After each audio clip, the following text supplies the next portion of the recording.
Ang pelikula ay nagbukas sa gitna ng isang masukal na kagubatan kung saan nakatira ang isang batang babae na nagngangalang Ana kasama ang kanyang tagapag-alaga na si Gebe na tinawag niyang tatay si Gebe at inaasikaso ng huli ang kanyang mga pangangailangan at tinitiyak ang kanyang mabuting kalusugan. Si Gebe ay pinapanatili si Ana sa atik ng bahay na hindi pinahintulutan siyang tuklasin ang labas ng mundo. Ang maliit na batang babae ay hindi kailanman lumabas sa atik maliban sa isang bintana na nag-aalok ng isang sulyap sa mundo. Higit pa sa halos gabi-gabi ay inilalarawan ni Gebe ang mga ligaw na nakakatakot na nilalang na may matalas na ngipin na mahahabang kuko at isang mabalahibong hitsura kay Ana na nagmumungkahi na siya lumayo sa kanila. Ang mga paglalarawang ito ay nakakatakot kay Ana, ngunit ang kanyang pagkamausisa tungkol sa labas ng mundo ay patuloy na lumalaki upang protektahan siya mula sa mga ligaw na hayop at upang maiwasan ang kanyang pag-alis sa atik. Nagbibigay ng pagbibigay sa kanya ng mga gulay lamang na makakain at ipinagbabawal ang karne. Isang araw ay narinig ni Anna si Gebe na may kausap na iba at ang kanyang curiosity ay nadagdagan sa kanyang pagkahawak sa doorknob at nakatanggap ng isang malakas na electric shock, dahilan para mawalan siya ng malay. Mamaya pagkagising niya ay nasa tabi niya si Gebe na nagpapaliwanag na ang electric trap ay sinadya upang keep wildlings out. Ibinunyag niya na siya ang huling nabubuhay na bata sa Earth at tungkulin niyang protektahan siya. Tinanong siya ni Ana tungkol sa taong kausap ni Gebe, ngunit inilihis niya ang paksa at iginiit na sila na lang ang natitira sa kaarawan ni Ana. Na may keke at hamster bilang isang kasama. Ang maliit na hayop ay naging pinakamalapit na kaibigan ni Ana, ngunit isang araw namatay ang hamster at ipinaliwanag ni Gebe ang konsepto ng kamatayan sa kanya at tiniyak sa kanya na ang hamster ay nasa isang mas mahusay na lugar ngayon. Habang tumatanda si Ana, nagsimula siyang magkaroon ng mga bangungot ng mga wildling sa kakahuyan, pagdadalaga ng dayuhan, at nagsimulang magregla. Nakita ni Gebe ang mga mansa ng dugo. Nag-aalala ang kanyang kama na binibigyan niya si loob ng isang gamot na nagpapabagal sa kanya. Paglaki at lumalala ang kanyang kalusugan sa paglipas ng panahon na itinago ito bilang isang paggamot para sa kanya. Sakit ang gamot na ito ay nagpapatuloy sa loob ng maraming taon at si Ana ay nagsimulang makaramdam ng sakit at pagkabalisa. Dahil hindi na nito kayang tiisin, hiniling niya kay Gebe na wakasan ang kanyang paghihirap sa pamamagitan ng pagpapadala sa kanya sa isang mas magandang lugar tulad ng kanyang hamster. Nang marinig ito ni Gebe, napuno ng guilt si Gebe dahil pinoproblema niya ang batang babae. Mula pa nang ipanganak ito, kaya naglabas siya ng baril at tinapos ang sarili. Ang sumunod na eksena ay nagising si Ana sa isang ospital na napapalibutan ng mga hindi pamilyar na mukha na naging sanhi ng kanyang pagkataranta. Pagkatapos ay agad siyang tumakas sa kanyang silid at natagpuan ang kanyang sarili sa rooftop na nakararanas ng init ng araw sa unang pagkakataon. Gayunpaman, dinala siya ng ilang mga opisyal pabalik sa silid ng ospital at pinahiga siya sa kama. Tinulungan siya ni Sheriff Ellen na pakalmahin at malaman ang tungkol sa kanyang tunay na pagkatao. Inihayag ng doktor na si Ana ay nabigyan ng overdose ng loprolide na gamot na nagpapaantala sa kapanahunan at pinipigilan ang paglago ng pagdinig. Na ito ay pinalaya ni Sheriff Ellen si Ana mula sa mga pagpigil at dinala siya sa pansamantalang kustodiya sa halip na ipadala siya sa alinmang foster home na nagpasya siyang dalhin siya sa kanyang sariling tahanan kung saan siya nakatira kasama ng kanyang kapatid na si Ray na sinang-ayunan ng sheriff na kunin pag-aalaga sa kanya habang hinihintay nila ang mga pagsusuri sa DNA upang matukoy ang kanyang pagkakakilanlan at kung si Gebe ang kanyang biological na ama. Dito natin malalaman na si Gebe ay hindi patay na, siya ay talagang ginagamot sa kabilang silid ng ospital na lumipat saan na nagsisimulang manirahan sa kanya, bagong buhay at nagkakaroon ng malapit na ugnayan kay Ray. Itinuro sa kanya ang tungkol sa pagpaparami dahil si Ana ay nagkaroon ng maling akala tungkol sa kung paano ginagawa ang mga sanggol sa kanyang pagdadalaga. Natuklasan niya ang kanyang pambihirang kakayahan sa pandinig at nagsimulang makakita ng mga wildlings sa Northern Lights Forest. Nag-aaral din si Ana kasama si Ray kung saan nakilala niya ang mga batang babae na kaedad niya sa unang pagkakataon. Oras na dala ng kuryusidad bumisita si Ana sa aklatan upang matuto ng higit pa tungkol sa hilagang mga ilaw at sa mga ligaw na nasa ilalim ng pangangalaga ni Ellen, kalayaan, upang galugarin ang kalikasan at magpalipas ng oras sa labas. Isang araw habang siya ay pabalik mula sa paaralan ay nakita niya ang isang usa at binigyan ito ng isang chess. Sa kabutihang palad bago malapit nang madapa si Anna sa bitag ng mga ngaso, isang kakaibang lalaki na may suot na balat ng lobo, habang hinaharangan siya ng kanyang damit kinabukasan na gustong matuto pa tungkol sa ligaw. Ang mga mandaragit na si Anna ay bumisita sa silid aklatan habang binubuklat niya ang mga pahina ng isang aklat na siya. Napansin niya ang mga itim na marka sa kanyang mga kuko mamaya sa gabi kapag si Anna ay nasa bathtub. Ibinunyag ni Ellen ang mga resulta ng DNA test na nagsasaad na si Gabe ay hindi ang kanyang biolohikal na ama. Ang konsepto ng pamilya ay nananatiling malabo sa kanya. Isang gabi sina Anna at Ray magpalipas ng oras na magkasama sa rooftop habang sinusubukan ni Ray na tulungan siya sa isang paaralan, assignment. Nakuha ang atensyon ni Anna sa paksa ng Northern Lights.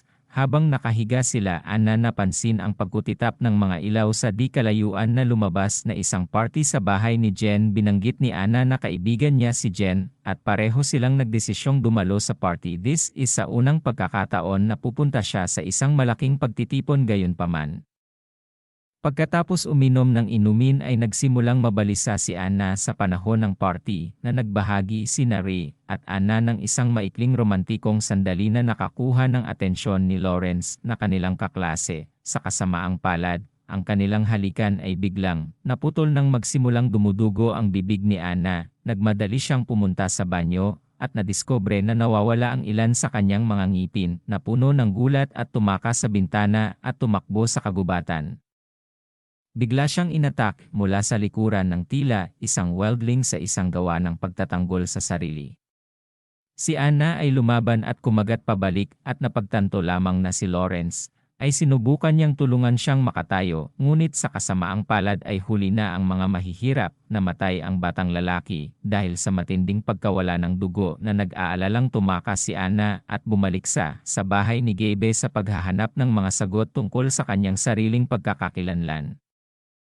Na naghahanap ng libangan, tumungo siya sa attic at pumasok sa kanyang lumang kwarto. Pagkatapos ay naglinis siya ng sarili at agad na pumasok sa bayan. Nang makarating siya sa bahay, ay tinanong siya ni Ellen, ngunit walang ibinunyag si Anna at nananatiling tahimik lamang. Pagkatapos ay dumating doon ang opisyal na si Roger at ibinunyag na nawala si Lawrence. Sinubukan niyang tanungin si Anna kung may alam siya tungkol dito, ngunit si Ellen tinanggihan ang ideya at pinaalis siya. Pagkatapos ay hinarap niya si Anna sa pagtatangkang kumuha ng impormasyon, ngunit pinipigilan ng binatilyo ang kanyang bibig na ikinukulong ang kanyang mga iniisip at mga karanasan sa kanyang sarili habang lumilipas ang mga araw. Ingatan mo ito, ngunit sa kabila ng lahat ng kanyang pagsisikap ay nananatiling tahimik si Anna. Pagkatapos ay tinitigan ni Ray ang kanyang bibig at nalaman na nawawala ang kanyang mga ngipin. Sa gulat ay agad siyang lumabas upang ipaalam kay Ellen na binibigyan si Anna ng pagkakataong makatakas. Tumakbo siya papunta sa kakahuyan, ang tanging lugar. Pakiramdam niya ay ligtas at kalmado siya. Sa kanyang pagtataka ay nakasalubong niyang muli si Wolfman na nag-alok sa kanya ng pagkain. Matapos mapansin ang kanyang gutom, pagkatapos ay sinuri niya ang kanyang mga kuko at ngipin. Pinaghihinalaan na maaaring siya ay isang ligaw na grupo na di umano'y naalis. 16 na taon na ang nakalilipas. Inihayag din ng Wolfman na naroroon pa rin ang katawan ng kanyang ina sa loob ng kuweba. Ay naintriga sa pagkakataong malaman ang tungkol sa pagkakakilanlan ng kanyang ina. Sinundan ni Anna si Wolfman sa isang kalapit na kuweba. Sa loob ay natuklasan niya ang isang bungo na may butas ng bala. Sa hawak nito ay natanaw niya si Gabe na kanyang inaakalang ama. Pagbaril sa kanyang ina ay naging malinaw na si Gabe ay nakibahagi sa paglilinis, ngunit hindi niya kayang saktan si baby Anna kaya't dinala niya ito. Pagkatapos niyang malaman ito, dumiretso si Anna sa ospital para kumprontahin si Gabe, ngunit sa kasamaang palad ay wala siyang magawa nang magising si Gabe at tumingin sa kanya ng may nakakaawang mga mata. habang sinusuri ni Ellen ang kaso file patungkol sa pagkamatay ni Lawrence, at napansin ang koneksyon sa isang drawing mula sa lumang kwarto ni Anna. Umuwi din ang huli sa bahay, desperately naghahanap ng proteksyon. Ngunit sa kasamaang palad ng mapansin ni Ella ang kanyang malakuko na mga kuko ay pinusasan niya ang kanyang Ellen, saka ibinunyag na natagpuan ang mga damit ni Anna malapit sa bangkay ni Lawrence, kaya naman ang pinaghihinalaan siya ng buong lungsod ng pagpatay. Sa susunod na ipinadala si Anna sa bilangguan sa kabila ng kanyang nagsusumamo na siya ay inosente. Habang nasa kulungan siya ay tumitingin sa salamin at napansin niya ang paglaki ng kanyang mga ngipin na parang bungo na natagpuan niya yon. Gabing binisita ni Gabe si Anna at ang kanyang selda na inamin na ang pagligtas sa kanyang buhay ay kanya. Pinakamalaking pagkakamali na binigyan niya si Anna ng isang syringe na humihimok sa kanya. Inject ang sarili para sa isang pagkakataon sa isang mas mahusay na buhay. Gayunpaman, Anna niyakap ang kanyang pagkakakilanlan. Habang tumatanggi ang isang weldling ay nagiging emosyonal ang injection gay habang iniiwan siya nito sa selda at lumakad palayo. Kinabukasan ay tiningnan ni Ellen si Anna na nagtatago sa ilalim ng kama at natutulog. Na binuksan ni Ellen ang selda, ngunit sinorpresa siya ni Anna sa pamamagitan ng pag-atake ng hindi inaasahan, ay nagawa niyang ikulong ang mga opisyal kasama si Ellen at nakataka sa sandaling makarating siya sa labas ng nagkataon.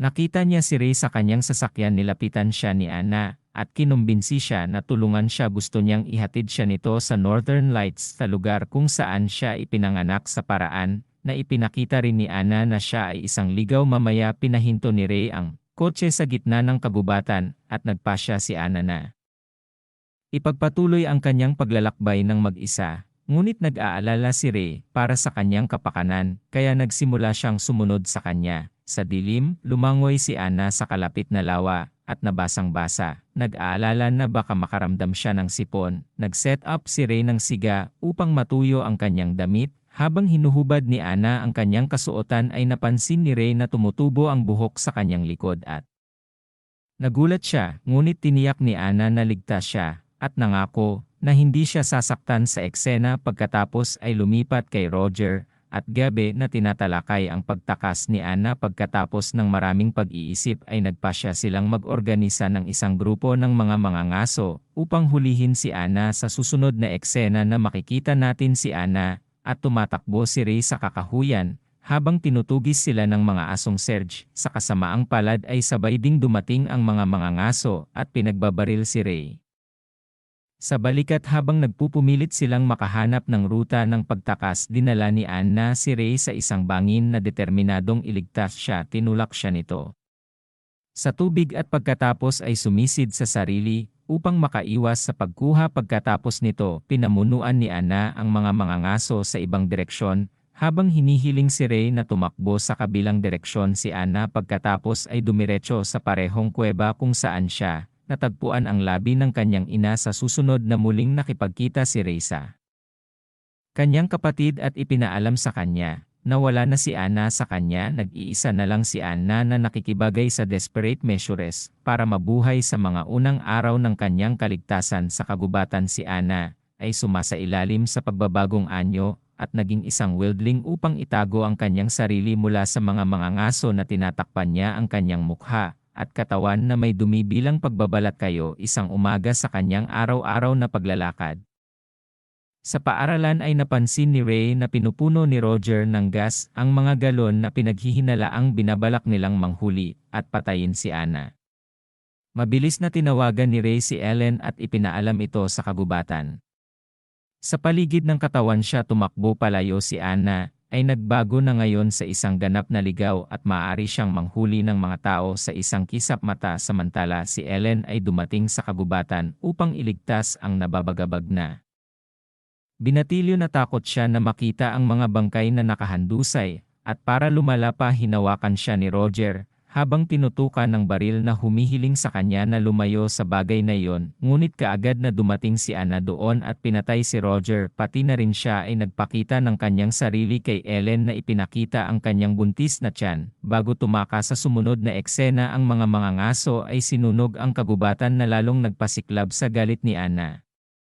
Nasaksihan niya ang apoy na lumalamon sa kanyang tahanan, at napagtanto na kailangan niyang humanap ng paraan upang makatakas sa init sa kabila ng kanyang pagbubuntis na nililimitahan ang kanyang lakas. Tumatakbo si Anna sa paligid na naghahanap ng kanlungan. Kalaunan ay napadpad siya sa isang pamilyar na kuweba na katulad ng kanyang kinaroroonan. Nadismaya siya ay sinundan siya ni Gabe at pinatahimik siya ng tranquilizer. Ang pagbaril ay nagpapahina kay Anna dahilan upang siya ay bumagsak sa sahig. Pagkatapos ay nilapitan siya ni Gabe upang tingnan ang kanyang vital signs na naalala ang tungkol sa ang kanyang ina ay nagsasagawa siya ng C-section upang angkinin ang hindi pa isinisilang na bata. Ngunit nabawi ni Anna ang kanyang lakas at nasugatan ang isang nakamamatay na kagat sa lig ni Gabe na sa wakas ay pumatay sa kanya. Pagkatapos nito siya ay nagpakawala ng galit na tumili bago muling bumagsak sa lupa nang magkaroon ng malay. Tinatahi ni Wolfman ang kanyang mga sugat kinabukasan habang hinahanap si Anna Ellen at napansin siya ni Ray mula sa malayo at nagpa siyang payagan siyang makatakas sa Into the Wilderness. Pareho silang naniniwala na ang pagpapakawala sa kanya ay ang pinakamagandang gawin para sa kanya. Kalaunan ay naabot ni Anna ang Northern Lights, ang kanyang ultimate goal na humawak sa kanya. Bagong panganak na bata, nakatingin siya sa magandang kalangitan na nakadama ng kapayapaan at kasiyahan sa kanyang buhay. Natapos ang pelikula nang marinig ni Anna ang tawag ng isang ligaw sa di kalayuan na nagmumungkahi na ang kanilang uri ay buhay pa. Maraming salamat po. Please subscribe.